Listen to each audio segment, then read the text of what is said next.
Seguimos aquí en su espacio Voz para el Cambio, esta ventana de compromiso con la patria, compromiso con la humanidad.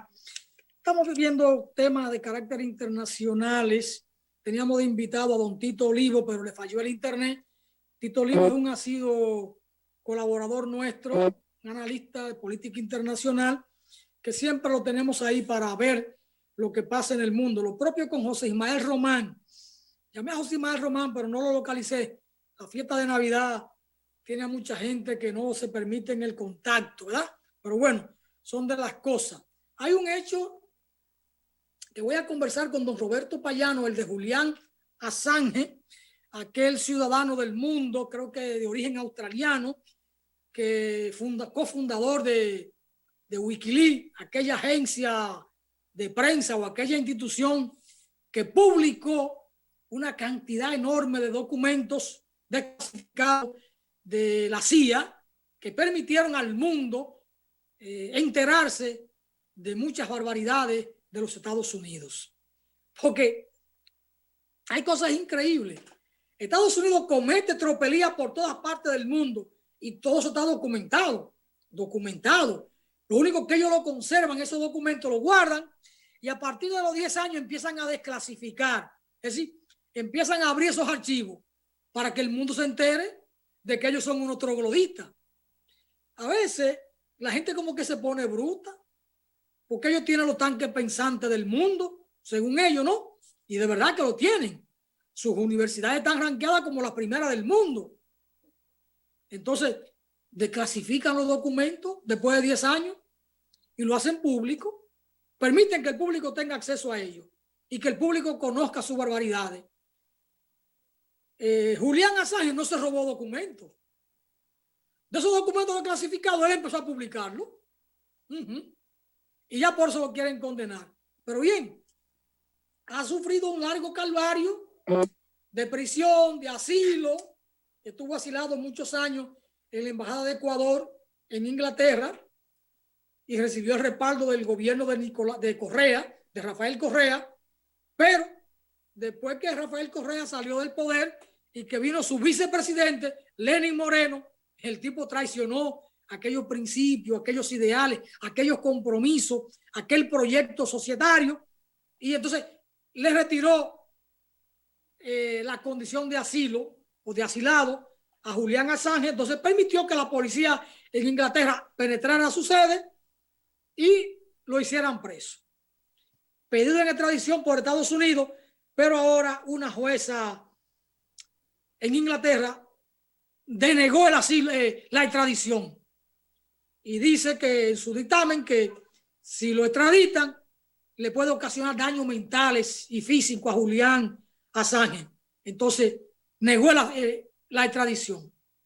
México, que tiene una tradición larga de muchos años, de más de 100 años, de independencia en política internacional, con su presidente Andrés Manuel López Obrador, está ofreciendo acoger a Julián Assange. Es decir, le está ofreciendo, en cierto modo, asilo político a Julián Assange. No sé, don Payano, imagino que usted como analista, un hombre que siempre está aquí, conoce de esta situación. Saludos, don Roberto.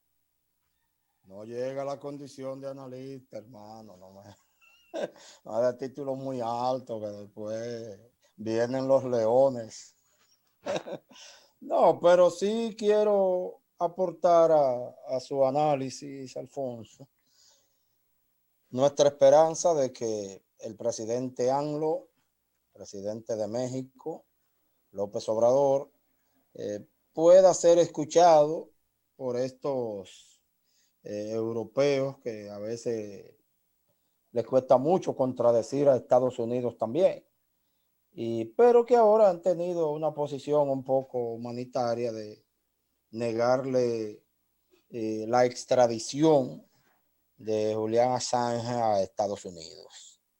Estados Unidos es especial en todo, como venimos hablando desde hace un momento, ¿verdad?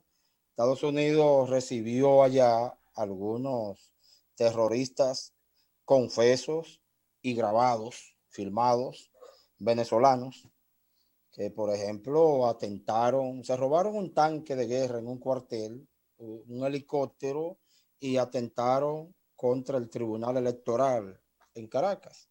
Cuando Venezuela pide la extradición desde Estados Unidos para su país, a Venezuela, de esos terroristas, Estados Unidos se negó a entregárselo a Venezuela, alegando que, incluyendo ahí fue apoyado el Ejecutivo por la justicia, supuestamente de los Estados Unidos, alegaban que esos opositores podían ser maltratados físicamente si eran devueltos a Venezuela. Cuanto a preocupación, ¿verdad? Por los supuestos derechos de esos supuestos humanos. Bueno, a Julián Assange ellos sí lo quieren, a pesar de que nunca habló mentira. Nunca habló mentira. Ojalá que este ciudadano pueda seguir soportando la gran prueba física y mental que estos años de encierro, tanto en una embajada, pero sin salir a la calle a tomar el sol, como ahora formalmente preso, pueda ser reconocido por la humanidad que ya ha pagado más de lo que debía, si algo debía. Estados Unidos persigue con saña a quien le critica alguna de sus acciones, pero caramba, cuando usted se entera que uno de esos supuestos hechos militares de Estados Unidos fue que una patrulla aerotransportada de Estados Unidos no había practicado tiro al blanco ese día y alcanzó a ver una boda en tierra y sabe que es una boda, que ese grupo de gente, hay una pareja casándose y los invitados están celebrando. Nada de guerra, todo un acto civil descuidado, de fiesta. Y le disparan a esa boda solo para practicar. Entonces, yo no sé dónde es que está la humanidad que no ve esas cosas. Pero bueno, como usted dice, el presidente de México ha reiterado su oferta de asilo político a Assange y ojalá que eso pueda ser valorado. Ojalá que eso pueda ser valorado. Dios o la naturaleza nunca te deja solo del todo. Usted mencionó un supuesto ser humano, el actual presidente del Ecuador, que es un traidor no al caso de Assange, sino a todo lo que significó su pasado, un renegado vulgar. Yo pienso que Estados Unidos descubrió algo de él y lo obligó a pasarse de bando. Pero ese es un análisis para otro momento. El caso es que Ecuador no pudo seguir apoyando a este comunicador, Assange, y ojalá, pero México reitera que si se lo mandan lo acoge para que esté tranquilo, pero en salud espiritual y física. Y ojalá eso todavía tenga posibilidad de ser tomado en cuenta por estos jueces de toda la humanidad, como son Estados Unidos, Inglaterra, Gran Bretaña y esos lados. Mire, yo recuerdo que usted decía, si Julián Assange hizo algo, ya lo pagó. Él no ha hecho nada. Sí, algo debía. Tiene deuda con Julián Assange. E incluso los dominicanos tenemos deuda con él. Porque en los primeros cables de Wikileaks, que era un portal de internet donde él colgaba estos documentos, salieron algunos dominicanos, bellacos, entre ellos aquel ministro de turismo de Leonel y la Lucho Jiménez. Cuando Leonel en la embajada, en una reunión de esa, una tertulia, dijo que no podía quitarle la coima o el 10% de comisión a los militares porque lo tumbaban. Todo eso apareció en un cable de Wikileaks. Y en esos primeros cables apareció Felucho. Y nosotros nos enteramos de aquella bellaquería y de aquella sumisión del presidente dominicano de entonces frente a la embajada y frente a los militares, cuando Leonel dijo allí que no le quitaba el 10% de la comisión a los militares porque lo tumbaban. Nos enteramos de eso, de esa confesión en la embajada, por un cable de Wikileaks. Lo primero que él divulgó, que fueron cientos de documentos. Es decir, nosotros estamos en deuda con Julián Assange y tenemos que defenderlo, porque él ha hecho una gran contribución a la humanidad desde el punto de vista de la comunicación, de servirnos a todos informaciones valiosísimas para conocer de la miseria humana de gobernantes y de hombres y mujeres públicas del mundo, pero sobre todo cómo puso en evidencia a Estados Unidos con sus propios documentos, porque eran documentos desclasificados de la CIA. Es decir, Julián Assange no se inventó nada. Él cogió documentos desclasificados por la CIA, lo agarró y lo hizo público en un portal de internet, en el llamado portal de Wikileaks. Fue eso lo que hizo. Y entonces ahí lo que puso la tapa al pomo fue cuando él publicó ese video de ese ataque a una actividad civil en Irak. Un acto criminal por parte de los Estados Unidos. Y eso le puso la tapa al pomo. Porque no fueron todos aquellos cables. Fue eso lo que finalmente terminó con que Julián Assange fuera un perseguido de Norteamérica, del Pentágono, de la CIA. De eso es que se trata. Yo le decía a usted que si estas cosas en Venezuela ocurre algo a Guaidó, Maduro y el gobierno lo van a pagar mal. Por eso no se atreven a tocar a Guaidó ni con el pétalo de una rosa. Pero usted me decía, ellos protegieron a los terroristas que actuaron y que secuestraron un tanque de guerra. Y lo que hicieron con los cubanos, con Posada Carriles. Y no solo con Posada Carriles, con Macanosa y con otros tantos terroristas, confeso, los que pusieron la bomba, porque Posada Carriles llegó a decir claramente, yo puse la bomba, ¿y qué? ¿Y qué? ¿Y qué? Y Estados Unidos lo protegió. Entonces, así no puede ser, don Roberto Payano. Hay que ver ahora qué va a pasar con unos balseros cubanos que llegaron ayer a la Florida en una frágil embarcación. Son dichosos que no se lo comieron los tiburones. Hay que ver qué va a pasar con ellos. Si le van a dar protección en Estados Unidos o si lo van a devolver. Bueno, ojalá le den protección para yo volver a organizar una agencia de viajes ilegales desde la República Dominicana por Miches a Puerto Rico. Porque como todos somos iguales, ¿verdad? Tal vez los que yo lleve en Yola para Estados Unidos le van a dar la residencia también. Bueno, pero los dominicanos no merecemos ese trato. Vamos a ver qué va a pasar ahí con eso. Pero son de los temas que están ahí, son de los temas internacionales que están ahí en la picota. Bueno, don Roberto Payano, no sé cómo anda el tema de Bolivia. Este presidente Luis Arce ha estado tomando medidas, anunció que encontraron ahora una reserva gasífera increíble con una gran capacidad. Él debe cuidarse porque los Estados Unidos seguirán buscando la manera de salir de él y de todo lo que implique ese nacionalismo boliviano, nacionalismo en el sentido de gobernar para sus nacionales y no al servicio de una causa o de una nación extranjera o de unos intereses extranjeros, como es el caso de Estados Unidos, que se quiere quedar con los recursos bolivianos. Entonces, esa actitud nacionalista del gobierno de Luis Arce, vale decir, del movimiento al socialismo, nunca será bien vista por Estados Unidos y en cualquier momento quiebran al gobierno. Estarán dando un compás de espera a ver qué pasa. En el Estado Plurinacional de Bolivia tienen dos problemas con la geopolítica mundial, con los dueños del mundo que se creen en Estados Unidos. Tienen dos problemas. Ese asunto de las riquezas naturales que bien administradas deberán algún día sacar a Bolivia totalmente de la pobreza, totalmente.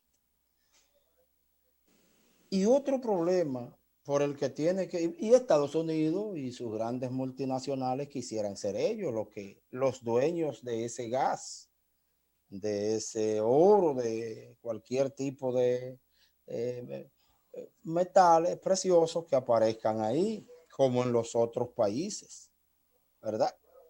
que solo le dejan la contaminación a esos pueblos y se llevan ellos los metales preciosos. Pero además de ese problema, Bolivia tiene otra situación por la que debe cuidarse mucho desde el punto de vista estratégico de la seguridad del Estado y de la seguridad física de sus presidentes. Mire, el expresidente Evo Morales decidió hace más de 10 años romper relaciones con la DEA. Sacó de Bolivia la oficina de la Agencia contra el Narcotráfico de Estados Unidos, que dizque orientaba allá, y empezó a crear un cuerpo interno de su propia policía contra el narcotráfico. Y oh, qué sorpresa, qué casualidad. En Bolivia, desde hace unos 10 años para acá, el narcotráfico ha disminuido en más de la mitad. Empezó a revivir un poco en el periodo de los golpistas y vamos a confiar en que al retomar el pueblo su democracia, ese problema vuelva a controlarse. Pero qué casualidad. El gobierno progresista, verdaderamente democrático, que no se le puede decir que haya robado, rompió con la DEA y Bolivia emprendió un camino recto hacia el control del narcotráfico. Mientras yo conozco algunos países que no voy a mencionar porque me da vergüenza propia, donde la DEA es la que dirige la política antidroga. ¿Y qué sucede cada día más? Que somos siempre o un puente o un almacén del narcotráfico. Hay países donde ese problema no baja, no se detiene, no se controla y la DEA vive ahí.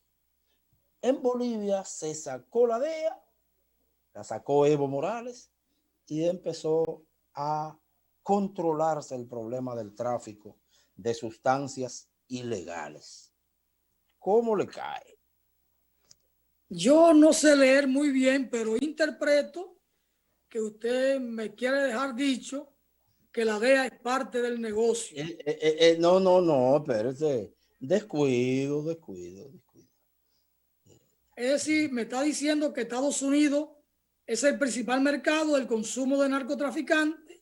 Bueno, eso lo dicen ellos mismos, sí. Y qué casualidad, nunca impiden que llegue. Las implicaciones que tiene la banca formal norteamericana con el lavado. Porque el dinero va a algún lugar. Usted nos informa aquí si hay narcotraficantes norteamericanos en Norteamérica que sean conocidos o que hayan caído presos. No me informa sobre.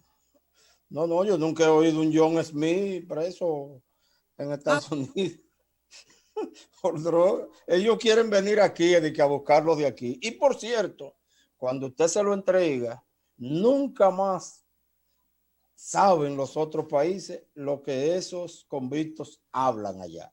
Eso no se comparte tampoco. Qué casualidad. Regresan y hay que devolverle todos sus bienes. Porque cuando usted como abogado sabe más que yo, que si usted se lo entregó a esa potencia, porque usted no podía juzgarlo, admitió el país que se lo entregó al delincuente, entonces usted retiró los cargos que habían en su propio país, confiando en que los cargos de la justicia de los Estados Unidos sí le iba a cobrar. Cuando esa gente hace un negocio que usted no sabe cuál fue, pero que Estados Unidos se traga esos datos para ellos solo, quién sabe para qué, para usarlo como, entonces esa persona viene o descargado o desconsiderado o considerada la pena, perdón, y aquí hay que devolverle todo lo que se le quitó al principio. Ese es el procedimiento. Parecería que los narcotraficantes del patio y de América Latina hacen una gran labor para Estados Unidos, porque allá que está el consumo, allá que está el gran negocio. Y también en decirle allá quiénes eran sus bases de apoyo táctico, político en sus países. Y Estados Unidos toma esos nombres y los guarda ahí abajo de un escritorio. O quizá la frontera norteamericana es muy porosa y hay muchos lugares por donde puede pasar la droga sin que ellos se den cuenta. Bueno, es posible, sí, es posible. Porque siempre es bueno pensar en la buena fe. Solo que es difícil que la droga de Colombia viole la vigilancia de esas 7 o 9 bases militares de Estados Unidos y llegue a Estados Unidos. ¿Cómo está la cosa? Y es difícil también que se vaya para la frontera con México. No, pero de Colombia. Colombia llega aquí a Estados Unidos, una parte. Bueno. Después de burlar la vigilancia de 7 o 9 bases militares de Estados Unidos. No. Son de las cosas, don Roberto Payano.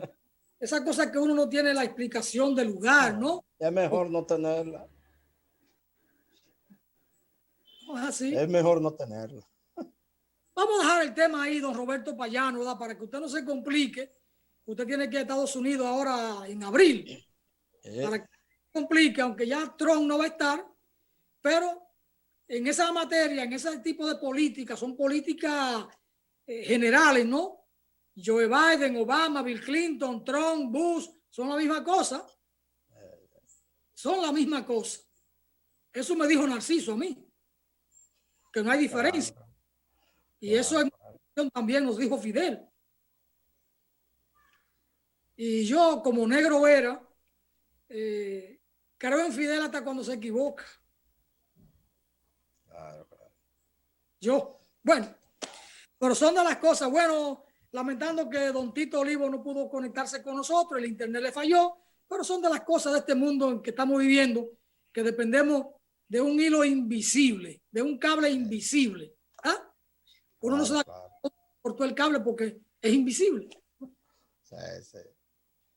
Don Roberto, muchas gracias por estar con nosotros. Gracias a los amigos y a las amigas que han estado en sintonía con nosotros toda la mañana y los que nos siguen después de esta transmisión, porque seguimos en las redes sociales con todo el contenido de Voz para el Cambio, una ventana de compromiso con la patria y con la humanidad. Esa humanidad y esa patria de la que habló José Martí cuando nos decía, patria es humanidad. Así es que gracias, Roberto Payano, muchas bendiciones.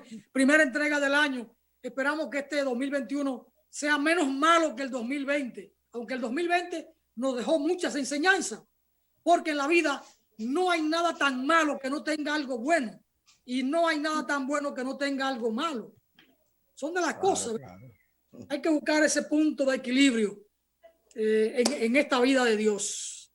Muchas gracias, muchas bendiciones para todos. Mañana tenemos aquí una entrega especial en Voz para el Cambio con 3 mujeres de la tabla, 3 mujeres del teatro, desde Barranquilla, desde Puerto Plata y desde el corazón mismo de la ciudad de Santo Domingo, de ahí a una esquina del Palacio Nacional de la Julio Verne. Así que mañana una entrega muy especial. Gracias, don Roberto Payano. Lo espero aquí mañana conmigo. Hasta mañana.